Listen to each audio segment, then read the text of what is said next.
వీళ్ళందరూ కూడా మొన్న అంటే వాళ్ళంతా నా సహచరులే. ఎవరు రఘు కానీ, తర్వాత తుద్దు అన్న కానీ, బక్కా జెర్సన్ అన్న కానీ, వీళ్ళంతా కూడా మొన్న కూడా బండి సంజయ్ గారు వాళ్ళ అబ్బాయి విషయంలో మాట్లాడారు. హ్యాపీగా మీ అందరూ సపోర్ట్ చేసాం. ఎవరికైనా అన్యాయం జరిగితే డెఫినెట్లీ మాట్లాడతాం కదా సార్. కానీ ఇక్కడ ఈ ఇష్యూ వచ్చేసరికి నేను అంటే మిమ్మల్ని నాకు ఎవరికి మీద క్లారిటీ అర్థం కాలేదు నాకు అసలు. యాక్చువల్గా నిజంగా సరే ఎమ్మెల్సీ నాగేశ్వర గారికి మనం సపోర్ట్ చేద్దాం. ఏ రకంగా వాళ్ళు నిజంగా అందులో ఆయన మాట్లాడింది ఆయన విత్డ్రా చేసుకున్న తర్వాత ఇష్యూ ఏంటంటే ఎవరికి అర్థం కాని అంశం. కేవలం 2 మాటలు మాట్లాడితే వచ్చి అరెస్ట్ చేస్తే ఎవరైనా వ్యతిరేకిస్తారు. ఆయన జర్నలిస్ట్, ఆయన మాట్లాడతారు. తప్పు ఒప్పు నేను కూడా సమర్థిస్తా. ఏ విషయంలో మాట్లాడడానికి ఆయన రైట్ ఉంది. డెఫినెట్లీ. దాన్ని పట్టుకొని మీరు అరెస్ట్ చేస్తామంటే ఎవరైనా లేని దాన్ని మీరు ఎందుకు కుక్కప్ చేశారు? ఆయన కుక్కప్ చేశారు, మీరు కుక్కప్ చేశారు, జనం మీద తోసేశారు, తెలంగాణ ఆంధ్ర మళ్ళీ ఒక ఉద్యమంగా మార్చారు. అందుకే దీంట్లో 2 విషయాలు ఉన్నాయండి. ఒకటి, నాగేశ్వర్ గారి ప్రజెంటేషన్స్ అన్నీ కూడా ఇలాంటివే ఉంటాయి. మిస్లీడింగ్, మిస్గైడింగ్ ఏమంటే అనాలిసిస్ ఉంటుంది ఎప్పుడు కూడా. ఆయన చాలా మిస్లీడింగ్. అంటే గొప్ప విషయం ఏంటంటే ఈయనను 2 ఎనిమి క్యాంపులు కూడా ఫాలో అవుతాయి. లెఫ్టిస్టులు ఫాలో అవుతారు, రైటిస్టులు ఫాలో అవుతారు. అప్పుడప్పుడు చాలా కుక్కప్ చేసి ఎంత బాగా హిందుత్వాన్ని కూడా బోధిస్తాడు.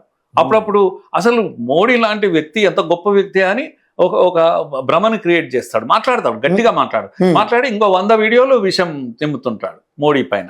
కనుక ఆర్ఎస్ఎస్ ను కూడా పొగిడేసి మోడీ విధానాలని మనం విశ్లేషణ చేసి విభేదిస్తున్నావా లేకపోతే సపోర్ట్ చేస్తున్నావా, అది ఆయన దేశంలో చేయొచ్చు, తప్పేం లేదు. అయితే నేనేమంటానంటే ఈ భ్రమలు క్రియేట్ చేసి ఆయన కేవలం ఫాలోవర్స్ ను పెంచుకోవడం మాత్రమే ఆయన వ్యాపారం. ఆయనకు వేరే తొక్కల కమిట్మెంట్లు ఏమీ లేవు. లెఫ్ట్ లేదు, రైట్ లేదు ఆయనకు. ఆయన ఈజ్ ఎ బిజినెస్ మ్యాన్. కేవలము యూట్యూబ్ మీద డబ్బు సంపాదించాలి, ఫాలోవర్స్ ను పెంచుకోవాలి, అందరినీ రిటైన్ చేసుకోవాలి. లెఫ్ట్ వాడు చూడాలి, రైట్ వాడు చూడాలి, సెంట్రిస్ట్ చూడాలి, అందరు చూడాలి. ఈ బ్యాలెన్స్ చేస్తూ అప్పుడప్పుడు ఇంత వీని పొగుడతాడు, వాని పొగుడతాడు. కానీ ఓవరాల్ గా ఆయన is anti Hindu, anti RSS, anti BJP. ఇది అది క్లియర్ గా ఉంటాడు ఆ విషయంలో. అందుకే సింపుల్ గా మొన్న ఒక్కసారి అక్కడ ఎవరో మరి నాకు తెలియదు కానీ ఎవరు వైఎస్ఆర్ వాళ్ళు అది షాలు వేసేసరికి, ఫోటో పెట్టేసరికి భయపడ్డాడు. ఆ ఇమేజ్ వస్తే చాలా కష్టం అని జగన్ వేశారు కదా. దానికన్నా నేను కమ్యూనిస్ట్ అని చెప్పుకోవడానికి సంతోషిస్తా అని అన్నారు. మరి పోనీ ఇప్పుడు మీరు దారికి వచ్చారు, కమ్యూనిస్ట్ అని చెప్పండి ఓపెన్ గా. నేను సిపిఎం నాగేశ్వర్ విశ్లేషకుడు అని చెప్పండి, లేదా కామ్రేడ్ నాగేశ్వర్ విశ్లేషకుడు అని చెప్పండి, నాకు ఇబ్బంది లేదు. అని ఇక్కడ కూడా నా ప్రశ్న ఏంటంటే, మీరు పేటిఎం పీటీఎం ఇలాంటివి అనకూడదు. ఆయన పెద్ద ఆయన అనకూడదు, ఎవరు అనొద్దు. నేను కూడా ఉన్నా. ఎందుకంటే ఇప్పుడు సార్ ఆయన ఒక పాలసీ ప్రకారమో విధాన ప్రకారంగా ఆయన ఎల్లుంటే మనం కూడా ఎవరు ఏం మాట్లాడకపోయేటోళ్ళు. కానీ కాకపోతే ఆయన ఈ డిఫరెంట్గా వెళ్ళడం వల్ల అసలు ఆయన మేధావి కదా సార్. ఆయన అట్లా అంటే నాకే బాధ అనిపించింది. పేటీఎం ఎట్లా అంటారు సార్, నాకు అర్థం. సరే ఆయనకి ఏదో నిజంగా మీరు అన్నట్టుగానే యూట్యూబ్ ద్వారా డబ్బులు అది ఆయన బిజినెస్ ఏదో చేసుకున్నాడు. కానీ ఆయన కూడా లేనిది చెప్పకూడదు,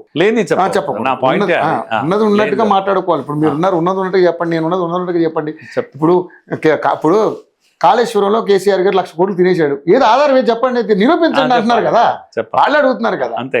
ఇది అంటే నిరాధారమైనటువంటి ఆరోపణల కంటే ఆధారపూర్వకంగా ఉన్న ఆరోపణలు చేయండి ఉంటుంది. ఆయన మాటలకు చాలా వాల్యూ ఉంటుంది సార్, వాల్యూ ఉంటుంది. అందుకే నా పాయింటే అది. అక్కడ ఏంటంటే ఆ వాల్యూ, ఆ ఇమేజ్ ను క్రియేట్ చేసుకున్నాడు, న్యూట్రల్ ఇమేజ్ క్రియేట్ చేసుకున్నాడు. కానీ ఇన్సైడ్ ఈజ్ ప్లేయింగ్ గేమ్. తన గేమ్ తాను ఏది ఈ కలెక్షన్ గేమ్ అన్నట్టు.